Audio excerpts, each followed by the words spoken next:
In this video, I am going to solve three questions from chapter 27, Circuits.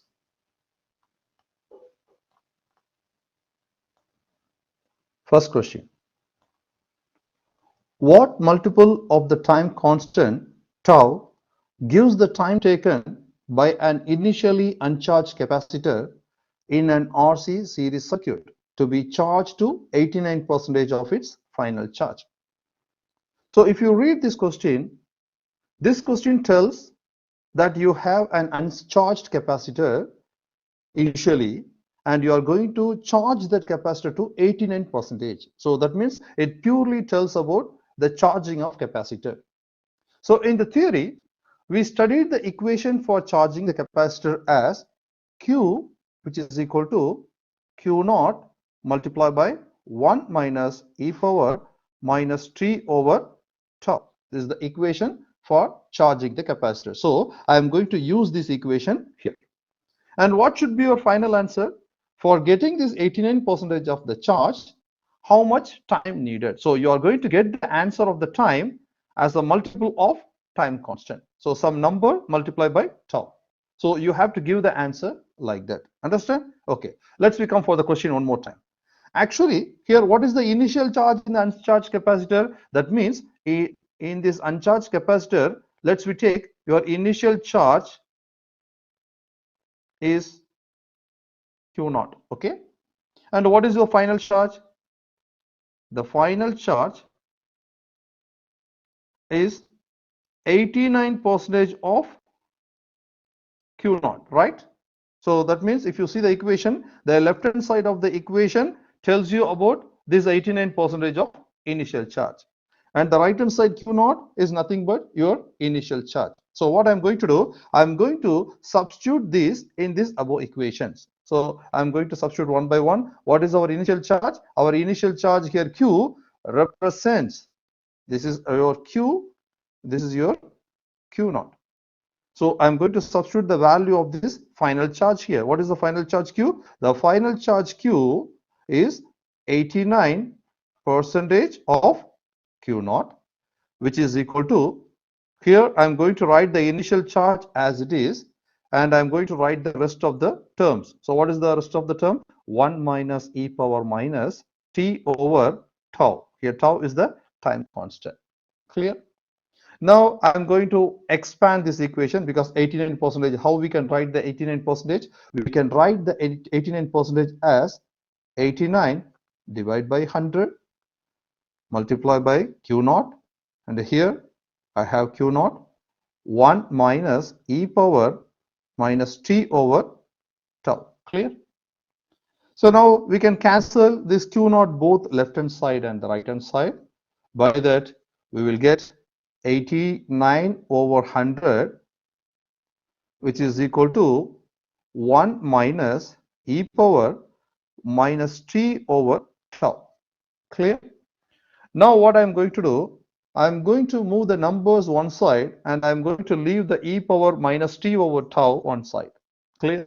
So for that, I'm going to move this minus e power minus t over tau to the left hand side, and I'm going to move this 89 over 100 to the right hand side. By that, what will happen? This term will get positive sign and this term will get a negative sign, right? So I'm going to do that. So if you move this minus e power minus t over tau to the left hand side, it will have the positive value. So e power minus t over tau, which is equal to 1, and when this 89 over 100 will come to the right hand side, it will have the negative value, right? So 89 over 100.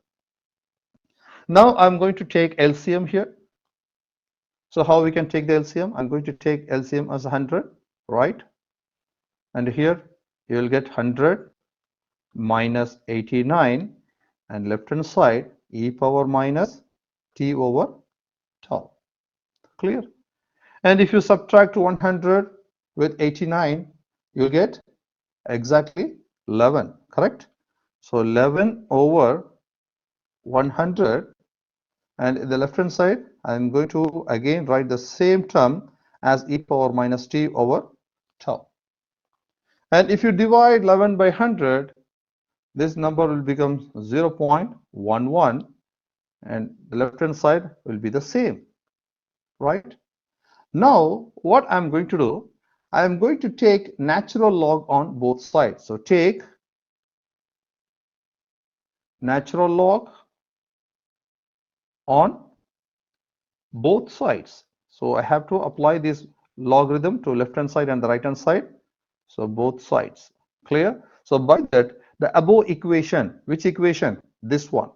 So this one becomes natural log of e power minus t over tau, and right hand side, it's natural log of 0.11, right? So if you take natural log for the exponential term, what will happen? This exponential will get rid. Am I right? So if you take the natural log for this term, what will happen? Only t over tau will be remains, right? And here, what's the value of natural log of 0.11? So natural log of 0.11, I got minus 2.207. What's the value? Minus 2.207. Now you can cancel this negative both left hand side and the right hand side. So finally, I'm going to move this time constant tau to the right hand side. By that, you will get the final answer. So therefore, the time needed for 89% for charging the uncharged capacitor, which is exactly equal to 2.207 multiple of the time constant. So this much multiple of time constant is needed to charge the uncharged capacitor to 89%. So in this question, you have to read the question very carefully, whether the question is related to charging or discharging. Clear? So if you read this question exactly tells about charging of capacitor. So I have to use this equation, and the procedure for getting the final answer, you have to do this much of calculation, this much of steps. Then only you'll get a clear idea. Clear? So the final answer for charging 89% of the uncharged capacitor needs 2.207 times of time constant. Actually, this is point. So 2.207 times of time constant. That's it. This is the answer for the first question.